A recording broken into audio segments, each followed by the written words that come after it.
Hello दोस्तों। आज मैं आपके लिए फिर से विज्ञान की एक प्रैक्टिस श्रृंखला लेके आया हूं, जिसमें आज हम अति महत्वपूर्ण 25 क्वेश्चनों को देखेंगे।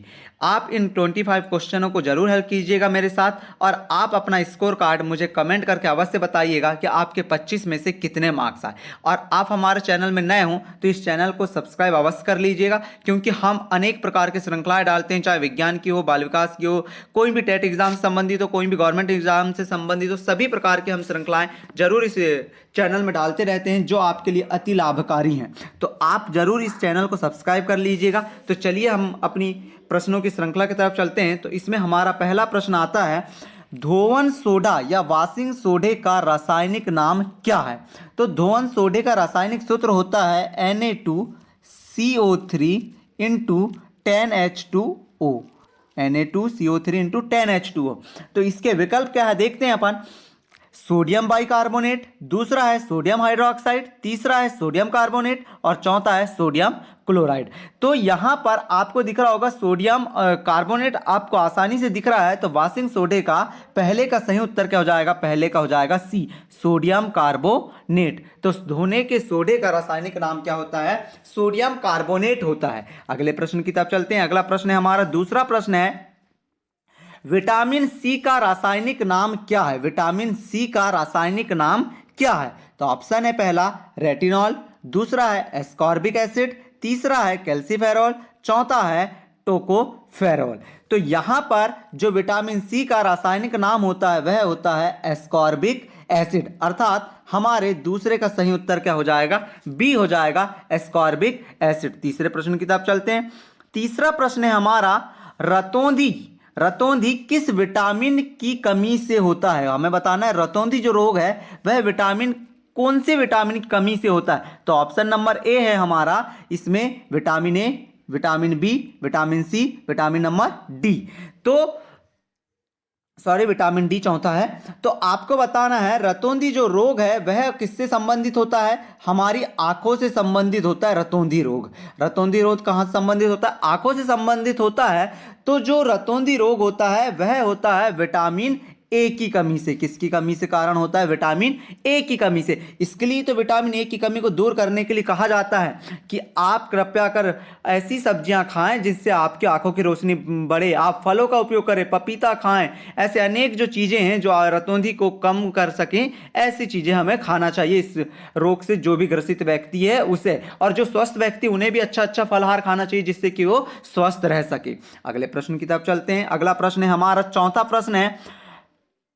चौथा प्रश्न कहता है, लाफिंग गैस का रासायनिक नाम क्या है? लाफिंग गैस का रासायनिक नाम क्या है? तो ऑप्शन इसके नाइट्रस ऑक्साइड, दूसरा है क्लोरोपिक्रिन, तीसरा है मीथेन और चौथा है हमारा ओजोन। तो यहां पर हमारा सही उत्तर क्या हो जाएगा? चौथे का जो लाफिंग गैस है वह होती है नाइट्रस ऑक्साइड, अर्थात चौथे का ए उत्तर क्या हो जाएगा? हमारा सही हो जाएगा। नाइट्रस ऑक्साइड जो है लाफिंग गैस या हंसने वाली गैस के नाम से जानी जाती है। अगले प्रश्न की तरफ चलते हैं। अगला प्रश्न है हमारा पांचवा, और यह कहता है हमारा पांचवा प्रश्न, प्लास्टर ऑफ पेरिस का रासायनिक सूत्र क्या है? प्लास्टर ऑफ पेरिस का रासायनिक सूत्र क्या है? तो प्लास्टर ऑफ पेरिस का रासायनिक सूत्र हम जानते हैं कि वह जिप्सम से तैयार किया जाता है। तो जिप्सम को जब हम तैयार करते हैं तो जब जिप्सम हमारे पास होगा तभी हम क्या याद कर सकते हैं? प्लास्टर ऑफ पेरिस निकाल सकते हैं। तो यह प्लास्टर ऑफ पेरिस प्राप्त करते हैं। तो प्लास्टर ऑफ पेरिस का जो रासायनिक सूत्र होता है वह होता है हमारा CaSO4 into half H2O। CaSO4 into half H2। अगर हम इस हाफ H2O की जगह अगर 2 लिख दें तो यह हमारे जिप्सम का सूत्र बन जाता है। तो जिप्सम में जब हम अभिक्रिया कराते हैं तो हमें क्या मिलता है? प्लास्टर ऑफ पेरिस मिलता है।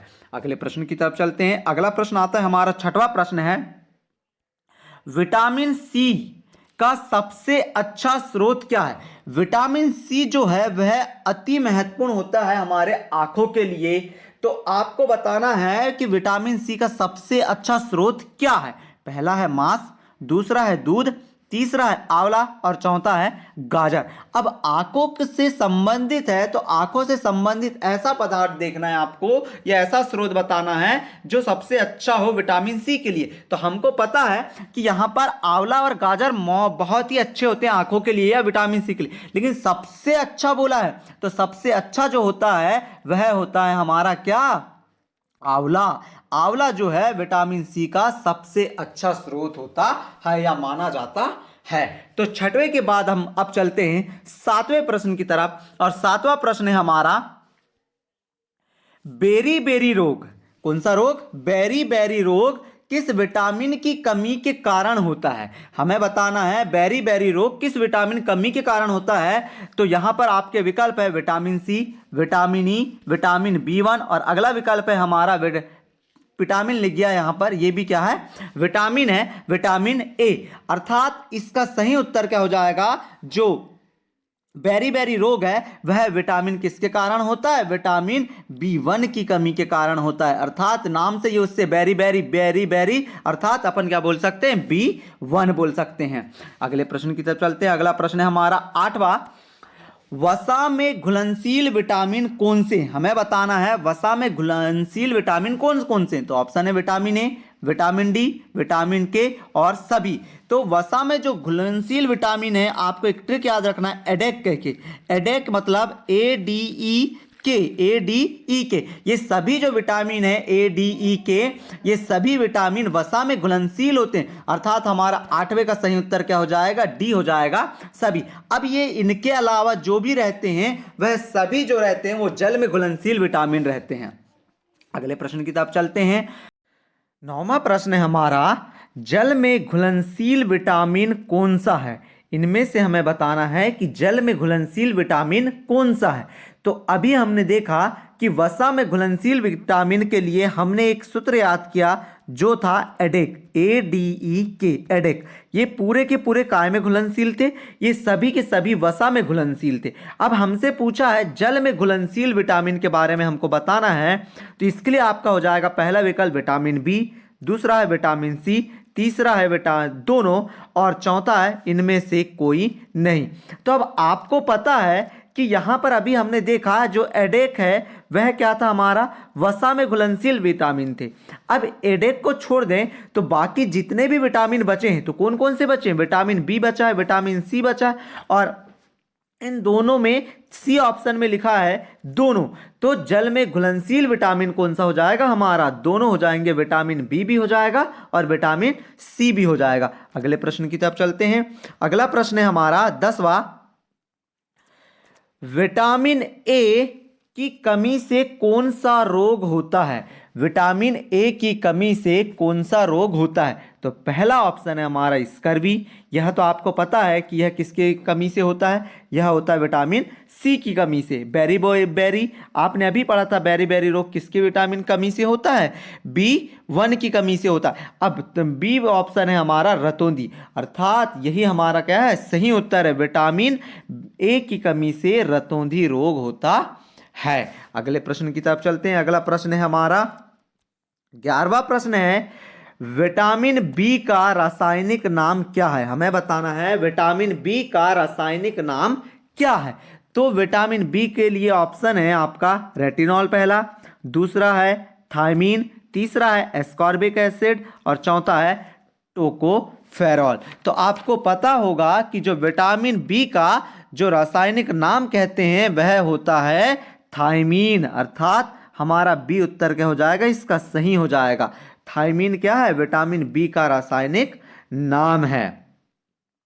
आगे की तरफ चलते हैं। अगला प्रश्न है हमारा 12वां, विटामिन ए का रासायनिक नाम क्या है। विटामिन ए का रासायनिक नाम क्या है। तो अभी हमने पढ़ा था जो बी था वह क्या था, थायमीन था। तो थायमीन किसका हो गया था, हमारे विटामिन किसका, अब भी आपने बताया था विटामिन बी जो है उसका क्या हो जाता है, थायमीन हो जाता है। एस्कॉर्बिक एसिड किसका है, तो सी का है। तो बचा क्या, रेटिनॉल। रेटिनॉल जो है वह क्या हो जाएगा, हमारा सही उत्तर हो जाएगा किसका, 12वें का सही उत्तर क्या है, रेटिनॉल। अर्थात विटामिन ए का रासायनिक नाम क्या है, रेटिनॉल नॉल है। अगले प्रश्न की तरफ चलते हैं। अगला प्रश्न है हमारा 13वां, बेकिंग सोडा या खाने का सोडा का रासायनिक नाम बताना है आपको। बेकिंग सोडा या खाने का सोडे का आपको रासायनिक नाम बताना है। तो इसके विकल्प हैं आपके सोडियम कार्बोनेट, सोडियम बाइकार्बोनेट, अगला है आपका सोडियम नाइट्रेट और अगला है सोडियम हाइड्रोक्साइड। तो जो बेकिंग सोडा या खाने का सोडा का जो रासायनिक नाम है वह होता है सोडियम बाइकार्बोनेट, अर्थात हमारा इसका सही उत्तर क्या हो जाएगा, बी हो जाएगा, सोडियम बाइकार्बोनेट। अगले प्रश्न की तरफ चलते हैं। अगला प्रश्न है हमारा 14, बिना बुझे चूने का सूत्र, बिना बुझा चूना का रासायनिक सूत्र क्या है।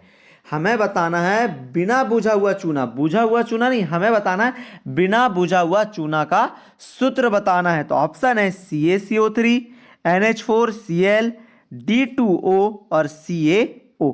यहाँ पर कैल्शियम कार्बोनेट है, अमोनियम कार्बोनेट है, D2O भारी जल है और CaO कैल्शियम ऑक्साइड है। तो बिना बुझा हुआ चूना का रासायनिक जो सूत्र होता है वह होता है CaO कैल्शियम ऑक्साइड, अर्थात हमारा 14 का डी उत्तर कैसा हो जाएगा, सही हो जाएगा। ठीक है, अगले प्रश्न की तरफ चलते हैं।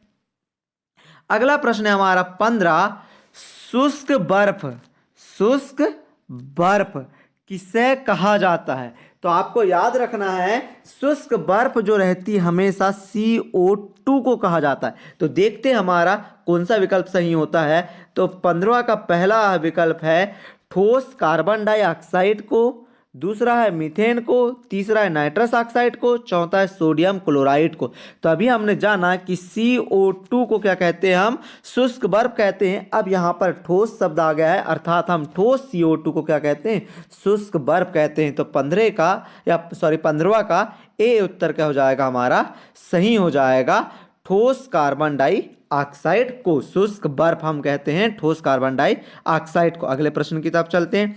अगला प्रश्न है हमारा 16, अश्रु गैस का रासायनिक नाम क्या है। हमें बताना है अश्रु गैस का रासायनिक नाम क्या है। तो ऑप्शन है कैल्शियम ऑक्साइड, दूसरा है सोडियम सल्फेट, तीसरा है क्लोरोएसिटोफिनॉल और चौथा है कैल्शियम कार्बोनेट। तो जो अश्रु गैस है उसका रासायनिक जो नाम होता है वह होता है क्लोरोएसिटोफिनॉल, अर्थात हमारा सी उत्तर क्या हो जाएगा, सही हो जाएगा। 16 का सी सही है, अश्रु गैस क्लोरोएसिटोफिनॉल को कहते हैं। अगले प्रश्न की तरफ चलते हैं। अगला प्रश्न है हमारा 17वां प्रश्न है, स्कर्वी रोग किस विटामिन की कमी के कारण होता है। स्कर्वी रोग किस विटामिन की कमी के कारण होता है। तो अभी हमने पढ़ा था जो स्कर्वी रोग है वह विटामिन सी की कमी के कारण होता है, अर्थात हमारा 17 का सी उत्तर क्या हो जाएगा, सही हो जाएगा। विटामिन ए, रेटिनॉल रासायनिक नाम अभी हमने पढ़ा था जिसके कारण क्या होता था, रतौंधी होता था। अभी हमने थायमीन पढ़ा, विटामिन बी का रासायनिक नाम, जिसके कारण क्या होता था, इसके कारण बेरी रोग होता था।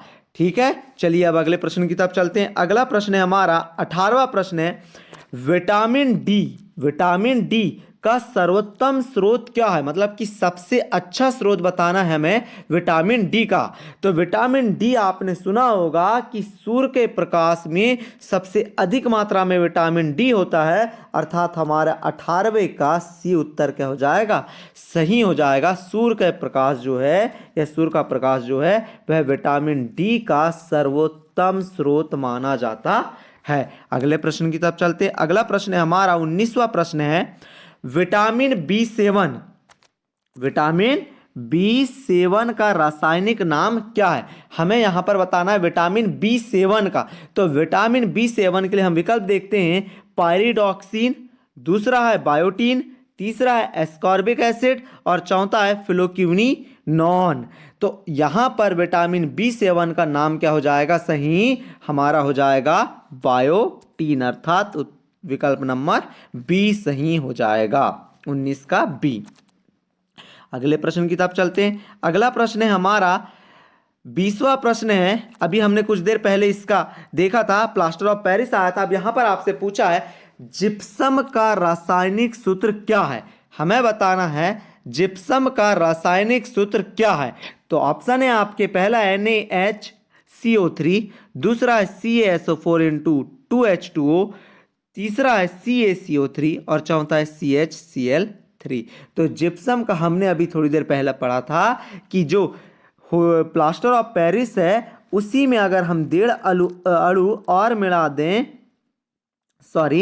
हम जिप्सम में अगर जिप्सम को प्राप्त करना है तो प्लास्टर ऑफ पेरिस में और 1.5 अणु H2O के मिला दें तो हमें जिप्सम प्राप्त होता है। अर्थात जिप्सम का रासायनिक सूत्र क्या हो जाएगा, CaSO4 इंटू 2H2O हो जाएगा। तो 20वें का बी हमारा उत्तर क्या है, सही है। अगले प्रश्न की तरफ चलते हैं। 21वां प्रश्न है हमारा, नपुंसकता या बंध्यता किस विटामिन के कारण होती है। तो ऑप्शन है इसके, विटामिन ए के कारण, दूसरा है विटामिन के कारण, तीसरा है विटामिन ई के कारण और चौथा है हमारा विटामिन डी के कारण।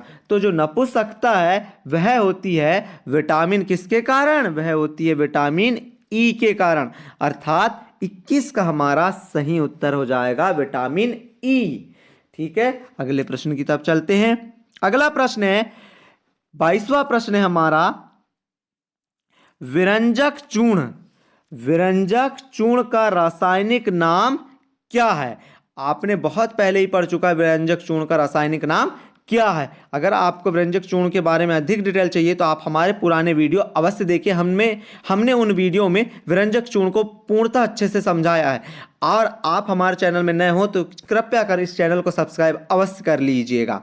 तो अगला प्रश्न है, विरंजक चूर्ण का रासायनिक नाम क्या है। ऑप्शन है नाइट्रिक एसिड, दूसरा है जिंक ऑक्साइड, तीसरा है पोटेशियम क्लोराइड और चौथा है ब्लीचिंग पाउडर। तो 22 का हमारा सही उत्तर हो जाएगा डी। अर्थात हम विरंजक चूर्ण को क्या कहते हैं, ब्लीचिंग पाउडर कहते हैं, इस नाम से भी जानते हैं। अर्थात विरंजक चूर्ण का रासायनिक नाम क्या है, ब्लीचिंग पाउडर है। अगले प्रश्न की तरफ चलते हैं। अगला प्रश्न है हमारा 23वां, साधारण नमक का रासायनिक नाम क्या है। तो ऑप्शन है सोडियम क्लोराइड, दूसरा है सोडियम नाइट्रेट, तीसरा है सोडियम बाइकार्बोनेट और चौथा है सोडियम कार्बोनेट। तो साधारण नमक का रासायनिक जो नाम होता है वह होता है सोडियम क्लोराइड। अर्थात सूत्र की बात करें तो ये होता है NaCl। अर्थात साधारण नमक का सूत्र कभी पूछ ले आपको तो क्या बताना है, NaCl बताना है। अगर साधारण नमक का आपको रासायनिक नाम पूछ ले तो आपको इसी का बताना है, अर्थात सोडियम क्लोराइड बताना है। तो चलिए अगले प्रश्न की तरफ चलते हैं। अगला प्रश्न है हमारा 24वां प्रश्न है हमारा, विटामिन के का नाम क्या है। विटामिन के का नाम आपको बताना है क्या है। तो विटामिन के का नाम बताने के लिए आपको देखना होगा ऑप्शन। तो ऑप्शन पहला है हमारा टेकोफेरोल, दूसरा है फिलोक्यूनिन, तीसरा है कैल्सीफेरॉल और चौथा है नियासिन। तो विटामिन के का जो रासायनिक नाम होता है वह होता है फिलोक्यूनिन। अर्थात हमारा बी ऑप्शन इसके लिए क्या हो जाएगा, सही हो जाएगा। अब हमारा अंतिम प्रश्न है मार्स गैस किसे कहा जाता है या किसे कहते हैं। मार्स गैस किसे कहा जाता है या किसे कहते हैं। तो ऑप्शन है मीथेन, दूसरा है हाइड्रोजन, तीसरा है ऑक्सीजन और चौथा है नाइट्रोजन। तो हम जिसे मार्स गैस के नाम से जानते हैं वह CH4 अर्थात मीथेन जो है वह मार्स गैस के नाम से जानी जाती है। अर्थात हमारा क्या हो जाएगा, ए उत्तर इसका सही हो जाएगा। अर्थात 25वां का ए उत्तर क्या है, सही है। तो इस प्रकार से आज हमने 25 प्रश्नों की श्रृंखला को देखा और ये 25 प्रश्न आपको कैसे लगे हमें कमेंट करके अवश्य बताना। और आप जो भी हमारे चैनल में नए हो तो कृपया कर हमारे चैनल को सब्सक्राइब, लाइक और शेयर अवश्य कीजिएगा। धन्यवाद मित्रों।